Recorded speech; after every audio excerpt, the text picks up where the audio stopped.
Welcome back, everybody. Today we are tackling the final boss of the Pixel to Real Life series that we've been doing on the channel recently. If you guys are unfamiliar, originally we dropped this great animated pixel visualizers video using Photoshop and After Effects to recreate these really awesome animated music videos that you see here.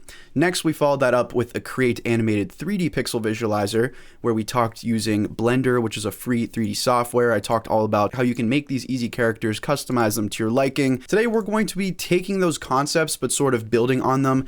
Let's just talk about this video here if you haven't seen this. This is actually all the way back from 2018. He is a director for Psycho Films, and I've been a huge fan of their work for years now, always mixing together always having some really creative ideas.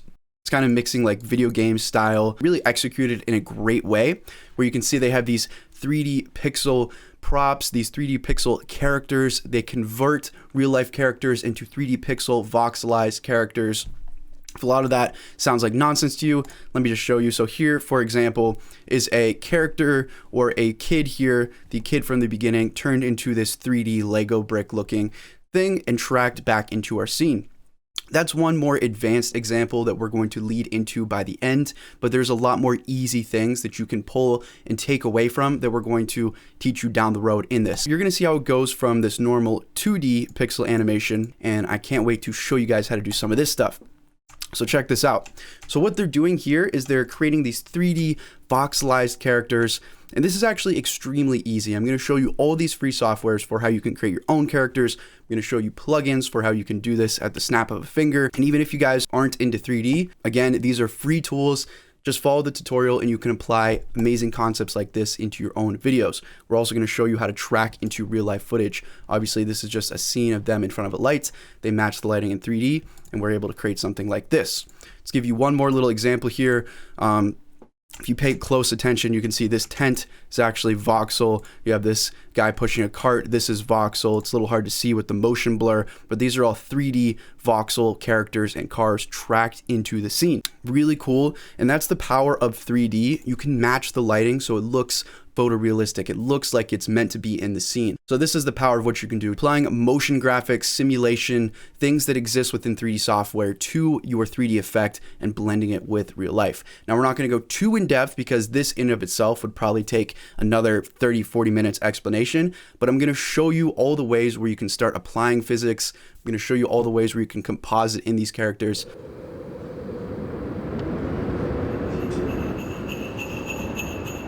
So let's go ahead and get right into it. To start, you guys are going to need three things. Number one is going to be Blender, which is free. And if you have any other 3D software that you prefer, you can use that. So go ahead and download Blender if you don't have that. The next thing is Magica Voxel, and I think you guys are really going to love this. Another free software. You can use this Magica Voxel software for creating your own voxel characters. If you don't know what voxel is, it's pretty much like 3D pixelization, kind of like Minecraft style, but not exactly Minecraft style, if that makes sense. So we're going to show you two different methods. We're going to show you how to generate using plugins or using free things within 3D. And alternatively, we're going to show you how to create from scratch. So let's start with method number one, which is creating your characters from scratch. You want to download the latest version for Windows or Mac. Once you've installed, you should have a folder like this. Just open up the folder, open up the application in that folder, and Magica Voxel is going to fire up. Now, if you guys would like, you don't have to use Magica Voxel. You can use the timestamps below to skip to where we just generate. It's going to save you a lot of time. I just wanted to mention this because it gives you a lot of room for customization. All right, guys, so when it comes to creating your own character within Magica Voxel, I'm not going to hold your hand too much through the process of this. There's so much we need to cover, and it really does depend on the scope of what you're trying to create. I'm creating something extremely basic, so I went in with very minimal knowledge, and the great thing about Magica Voxel, it's extremely easy to use. Again, if you are trying to create a more complex character, my best advice is to click on the tutorials I linked in the description. There's some that have like 2-minute quick start just showing the controls and stuff. For Magica Voxel, again, it's very simple. There's just attach for adding your voxels, erase for erasing them in Paint, and then you can select faces, you can select individual voxels, etc. Again, if you are wanting to create a character, I recommend you just watch one of those 2-minute tutorials. If you do enjoy this process, there is some cool passive income ways to make money from it. If you guys are into crypto or NFTs, there's something called the Sandbox, which is a 3D play-to-earn metaverse where you can literally create these 3D voxel characters and sell them as NFTs. They're always looking for content packs. A big part of all of the content and assets in the Sandbox is through the community. If that sounds like something that may interest you, and again, a way to make some passive income, if you do enjoy the process, I'm going to leave some info on that down below. I literally just created a box for the head, extruded the bottom of the box for the neck, and extruded some arms and some legs. It's extremely easy stuff, guys. So I decided to make the 3D character look like me. A cool thing about Magica Voxel, you can just click import and bring in any image to use as a reference. You can even extrude those images if that's what you're into and you want to just take an image and work from that, whatever. Essentially, I just put a picture of me behind so I could get a little reference, and I painted on some eyes, a beard. Also note that I'm putting my character in a T pose here, meaning my arms are outstretched. I'm doing that very specifically because if you have your character in a T pose, we can use a free website called Mixamo to apply a bunch of different animations onto this 3D character. So keep that in mind. That's very important if you do want to animate your character. So once you're done, in the bottom right, that little export panel, you can export that out as an OBJ or PLY. Usually people just export out as OBJ, and we're also going to export it out as a .vox. So you'll see the Vox option in the exports. There's actually a free Blender add-on that allows you to import these Vox files. And when you import this way, it's not going to be one connected character. It's going to actually import your character into Blender all as cubes. So this way you can apply simulations, you can crumble it, you can apply physics. If you guys want to look into that, again, check out the description where it's linked. So let's go fire up Blender, import in our character, apply all the animations, etc. Once you have Blender open, you want to go up to Edit Preferences, go over to the Add-ons tab. All you need to do is search up that folder that you downloaded for the Vox importer. Click on the IO scene Vox file. Make sure that you're clicking onto the testing tab and then search for the Magica Voxel importer. If you're not on the testing tab, you won't be able to see this. So check that on. You might have to restart Blender, but I don't think I had to. Once you've checked it on, if you go to File, Import, you should now have the Magica Voxel .vox file format available to import. So now let's go ahead and just test bringing in our .vox file. If you guys want to experiment with some other props, in the original Magica Voxel folder that you downloaded, they have a bunch of test projects in the .vox folder. So if you want to kind of mess around with those, again, you can view those in Magica Voxel, or you can just bring them straight in with that Vox importer. So I'm going to switch back and actually import in my custom character and just quickly show you how I can add some easy simulations onto here. What I did was just select the very first cube. You want to go down to the physics tab and you want to just click rigid body. So once you've done that, you want to just click A to select all so that all of those other cubes are selected. Then you want to click F3 or whatever your shortcut is to bring up the Blender search bar. And you want to click copy rigid body from active. That'll apply the physics to all of the different cubes. And this may take a couple of minutes depending on the amount of cubes for your character. So don't be afraid if it freezes up for a little bit. If we click Shift plus A in object mode and we add in a plane and just put that plane underneath our character, we can make this plane a collider object by just selecting the plane, going to our physics tab, and just adding a rigid body and changing the type to passive. So now your plane should act as a collider. So whenever you press play, all of your bricks will fall and they'll bounce off of your plane. So simple as that. And again, showing the power of 3D, easily creating a voxel character and using some of what 3D has to offer to make it interactive. So that's the basics, guys, for creating from scratch. So now we have one last thing that we are going to talk about, and that is applying animations easily to those custom characters. Once we show you how to do that, we're going to move into generating voxels from any mesh. All right, guys, so to apply 3D animations to your custom created character, all you need to do is go to mixamo.com. Now, we're not just going to upload the straight OBJ file into here. We're actually going to do one step before that. So whenever you originally exported out your OBJ from Magica Voxel, it should have created 3 different files. The first is the OBJ. The second is this MTL file, which is pretty much just a file with a set of instructions for the OBJ. And the third is this little texture map, weird, colorful PNG. What you guys want to do is actually right click and create a new folder and name that whatever. I just named mine character. In that new folder, drag in those 3 files that I just mentioned. So the OBJ file, the MTL file, and the PNG. Once you've done that, you want to compress that folder into a zip file. So I use WinRAR, so all I have to do is right click and click send to compressed zip folder. So now that we have that zip folder, we can just drag and drop that straight into Mixamo. So this way, when it uploads, it'll have the textures and the mapping will be all correct. So here's what that looks like within Mixamo. So now what we're going to do is use the auto rigger within Mixamo. Just follow what it wants you to do here. Just apply the chin, the wrists, the elbows.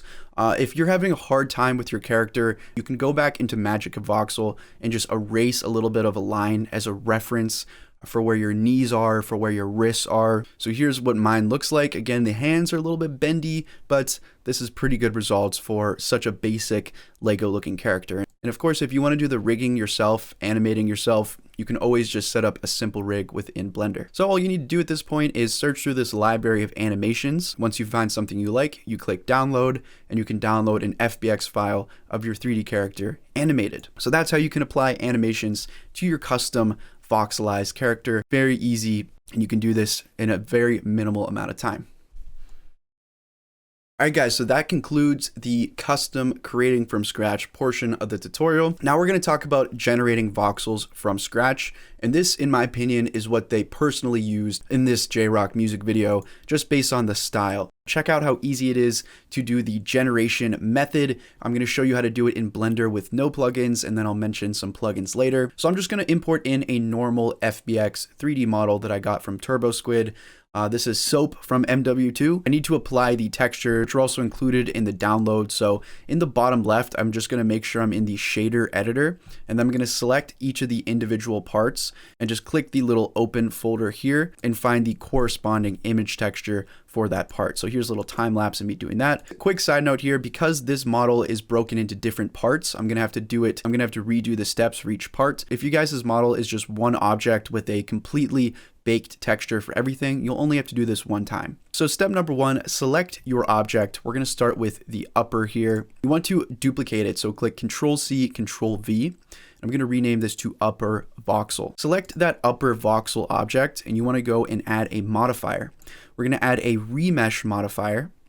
And then all you need to do at this point is switch over to blocks, and then go ahead and change around the octree depth, change around the scale and the threshold so that this looks the way you want it to. To make that easier, hide the visibility of the original object that you duplicated. So I'm just going to hide the upper. You can see what that looks like, very Lego brick-esque. Now I want to go and transfer the texture data onto my voxelized image. So I'm going to add another modifier, and this is going to be a data transfer modifier. Now, to make sure the data transfer works, we need to first apply the remesh. Now for our data transfer, we can select a source, and our source is going to be the original object that we duplicated. So the one with the hidden visibility, the upper. Next, all you have to do is go down to face coordinate data and check that on. You want to go to the UVs tab, and then under face data, check that on and change the mapping to nearest face interpolated. Next, all you have to do is click generate data layers, and you're going to see your texture applied onto our voxel remesh. Super easy. If your 3D model is broken up like mine, just go ahead and redo those steps for the other parts. Or if your object, again, has one baked texture, so it's just one object, one texture, you'll only have to do this once. I'm going to time lapse me repeating those steps again. If you guys are stuck, just rewind. And again, always keep in mind here, sometimes you'll have to play with the scale and the threshold because sometimes things will be disappearing. So just tweak those settings if there are any parts that are missing. Everything should turn out beautifully. And at this point, you can also go back and use the Mixamo part of this tutorial to export this model out, apply any animations to it. But really, it is that easy, this awesome voxel look out of any 3D model. Now, I do want to do some honorable mentions. If you're trying to do this in Cinema 4D, there is an old plugin called Voxygen. It's about $88. It's pretty cool. If you just click the Voxygen plugin and make something a child of that plugin, you can use any of these parameters to apply this voxel look very quick and very easy. I'll leave a link to that down below. If you want to do a free method within Cinema 4D, I'm also going to link a tutorial below talking about using Volume Builder and then projecting the texture similar to what I just showed you in Blender.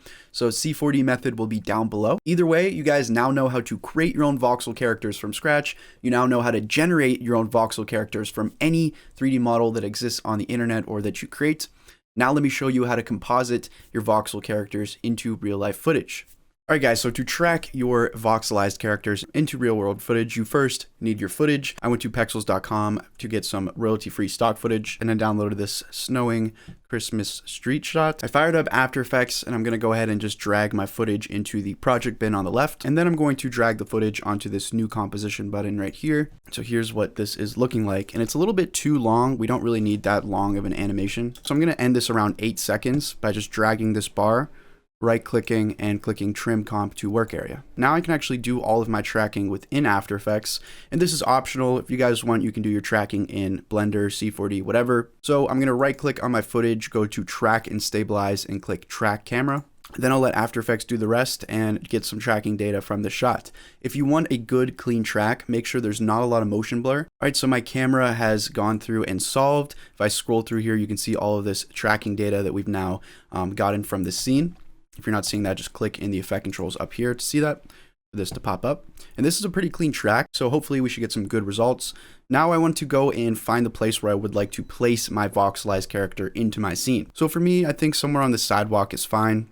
So I'm going to place this bullseye in the area where I'd like to track my 3D character. I'm going to right click and I'm going to click Create Solid and Camera. So if we do a little test, I'll change to 3rd resolution so it's a bit more smooth. Whenever we press play, you should see your track solid perfectly tracked within your scene. And now all we need to do is bring this into a 3D software and use this little track solid as a reference for where we need to place our 3D object. This turned out really good. So what I'm going to do is go up to File, Export, and click Export to Maxon Cinema 4D Exporter.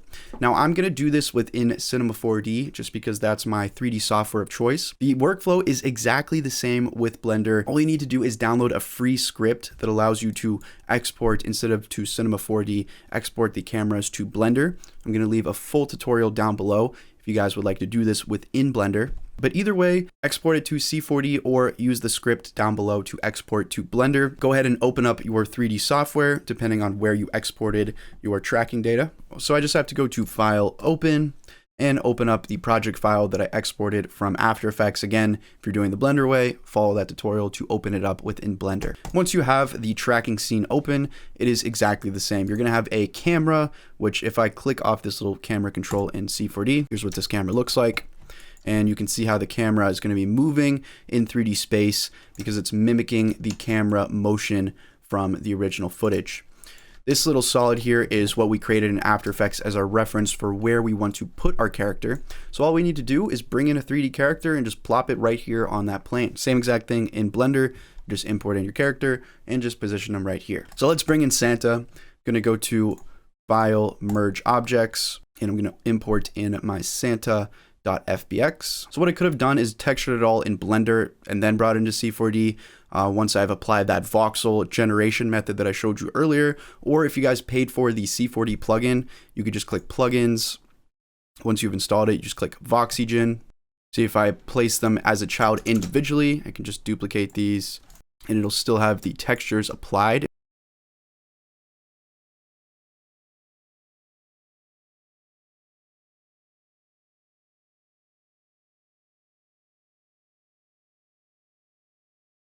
And check it out, here's what it looks like uploaded to Mixmo. We can just add the textures whenever we come back and bring this in.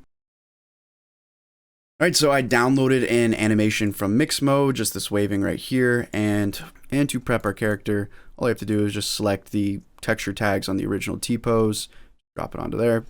Now we have our animated voxel Santa. But either way, let's go ahead and take this animated Santa. I'll just Control-C. Pop back into our original. We can delete all the setup here and we'll Control-V to paste in our animated guy. So we have our character, we have our track scene. Just take your character and put it on your track solid because again, that's the spot that we specified where we want to have, where we want our character to be. And then if you pop into camera view, here's what it'll look like. In camera view, if you just click File, Save, you can actually pop back into After Effects, just drop this project file in as a layer, and you'll be able to see a rough sketch of what this will look like when it's composited back in. Here's a little mock-up of what it will look like. You can't see the textures because it's an octane texture, so it's just going to show up black right now. But in terms of the scaling and everything, I think that looks pretty good. I can make it a little bit bigger if I wanted to. Also, what I can do is replicate the lighting here so it looks a little bit more in place if I wanted to go super in depth with it.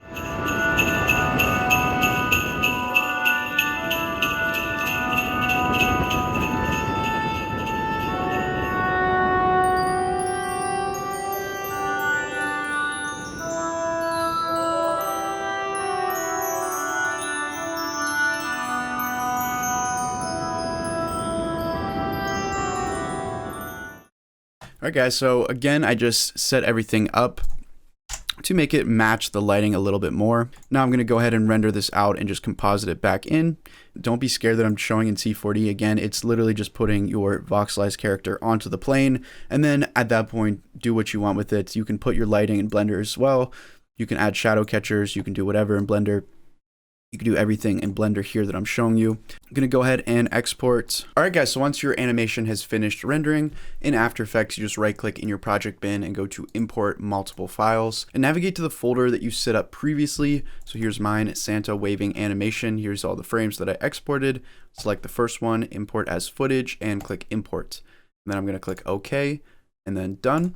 Now, for some reason with After Effects, it always imports it at a default of 30 frames per second, which you can see at the frame right here. So if I was to go into this composition of my normal footage and just drop this in, you see how this doesn't match up? And when we press play, it's not properly tracked. All you need to do to fix that is just look at the frame rate of your original footage, 23.976. Just right click on your TIFF sequence, go to Interpret Footage Main, and set it to 23.976 or whatever frame rate you originally rendered it out as, depending on your normal footage. So like that. And remember, we only did 8 seconds, so that should be fine. And check it out. I even pre-composed everything and just added a little camera with some motion blur so that we can zoom in and see our little voxel Santa a bit better.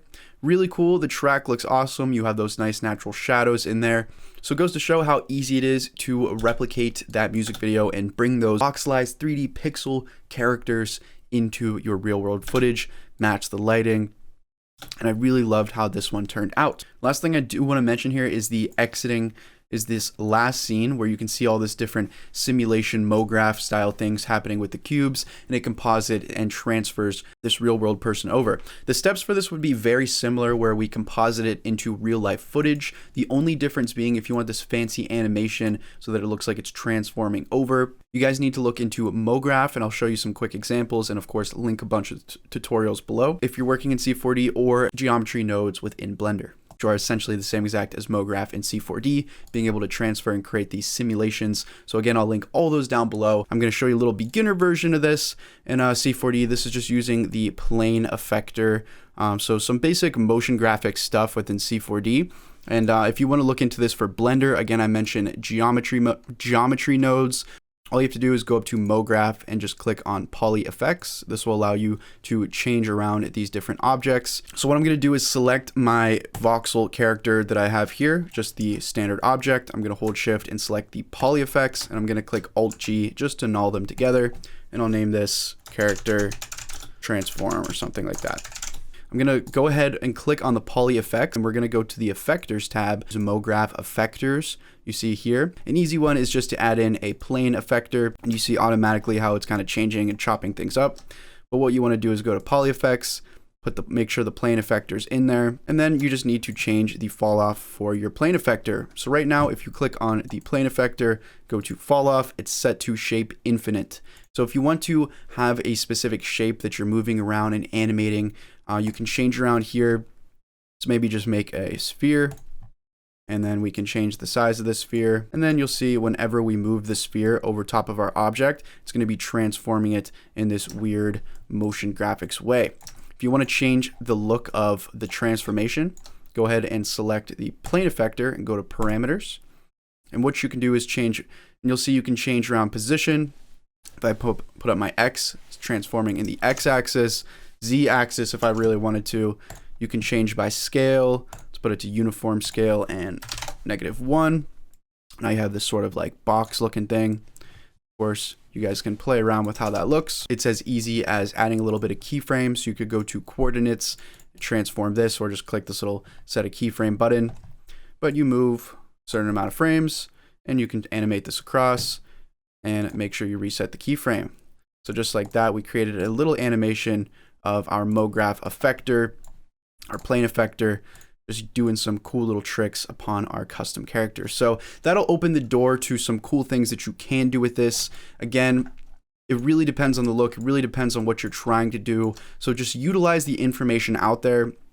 I'll say one more time, Mograph for C4D, just search Mograph tutorials. I already gave you a nice little one with the plane effector, or if you're going the Blender route, search up geometry nodes.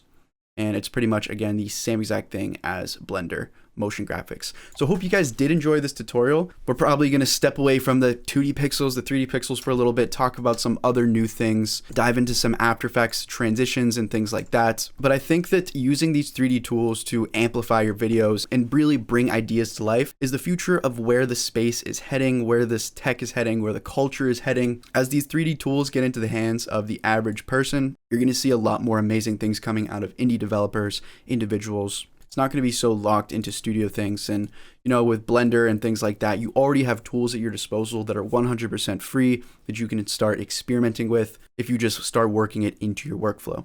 So hope you enjoy. Slap a like on the video if you did. As always, thank you so much for watching. Thank you so much for supporting, and I'll see you in the next one.